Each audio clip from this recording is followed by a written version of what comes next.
Homie Quan has passed away today at the age of 34 years old due to an alleged overdose. That's what family and friends are saying about Rich Homie Quan, you feel me? We got some people reacting to it and confirming his death. Jacquees saying, rest in peace, my brother Rich Homie Quan. I love you for life, Rich Gang. Boosie Badass saying, just got word, Rich Homie Quan just OD. Just talked to you, Quan, the other day. Gonna miss you, nigga. Just talked to you, bruh. Thug in peace, Quan. Never gonna forget your smile and the way you talked, and of course your music, man. Then, you know, another homie saying, I'm devastated, one of his homies. Another person close to him said, 100% confirmed, question marks, no way. The person that's close to him, I.M.T.O. Green, said, yeah, bad pill. Bad pill, bro. We got Quavo showing love, saying, may God be with us. Never saw this being part of our journey. Got Takeoff right there. Rich Homie gone. Thug locked up. Set, they ain't close like they was no more. You see the heartbroken emoji, dog. It's like, hey, Quavo, piece that shit up, bro. Like, get back to the music or whatever y'all can do. But it's crazy how this whole situation panned out. Like, y'all remember when that New Atlanta song, that Welcome to New Atlanta, man? Like, that shit was hard, fool. But, yeah, dog. It's another one, all them boys. I remember they were supposed to do the Miko Thuggin' album. That was supposed to be hard as hell, but I think 300 stopped that from coming out because they probably didn't want Migos at a point in time. They wasn't as popping, but Thug was. So I guess 300 just wanted to focus on Thug at a point in time for whatever reason. It was wild, bruh. Before Bad and Bougie times, dog. This is the prime. And y'all know Rich Homie Quan always hopped on the features. They had that one song on No Label 2. I believe with Rich Homie Quan, that shit was so fucking hard, bruh. Takeoff came on that shit like Fishers. That was my shit, bro. Young Rich Homies. You can tell your bitch was in Young Rich Homies. Yeah, that was that shit right there. That was that vibe. Many good nights, man. Many good nights. V showing some love to Rich Homie Quan, man. Playboy Cardi showing love. You know, I remember this.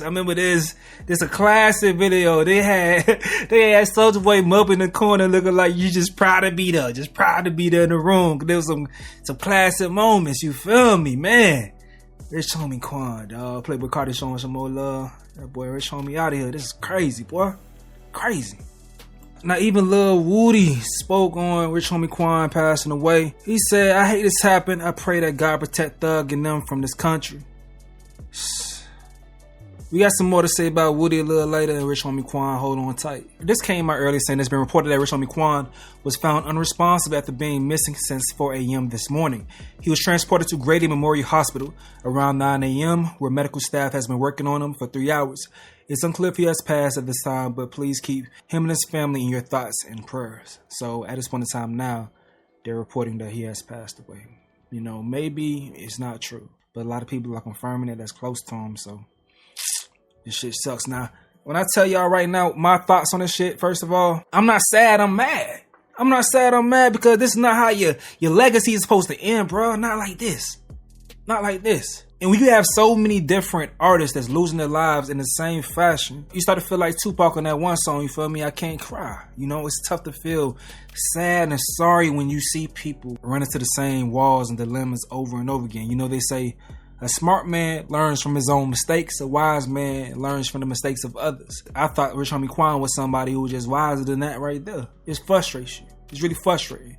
And it's a fine line when you think about situations like this, about how do you want to talk about someone while also being sensitive to their family members. And all I got to say about that is that, you know, Rich Homie was that dude. And I don't act like I have some parasocial relationship as well to, you know, act like I'm going to be affected just as much as his family.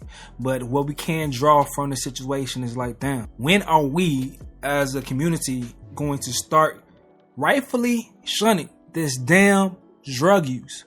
When are we going to start doing that shit, bro? We got so many situations where rappers like Future, you know, really rubbed a lot of folks the wrong way when he said he didn't even do as much drugs that he did in his music. I mean, that he spoke about in his music. And admitting that he feels responsible for rappers like Juice WRLD, who also died from OD, doing drugs. There's a lot of negative shit that we praise in hip-hop, a lot of stupid shit that we normalize, and at some point we gotta be real about it. I understand artists telling their stories, but we're not telling stories the right way, you know? I know we go through rough shit, I know we go through dark times, but at some point in time, the music has to be about uplifting and rising out of it, not just burying yourself in the dark shit, burying yourself within, you know, drug use and saying, this is my escape, this is my end-all be-all of how I'm going to deal with my issues. The music, the message needs to be transitioning from using that crutch. The story isn't about transitioning anymore, you feel me? Kendrick Lamar had a song called A Pull for the Liquor, talking about, you know, him not doing drugs that much and, you know, getting drunk. On his album, he got high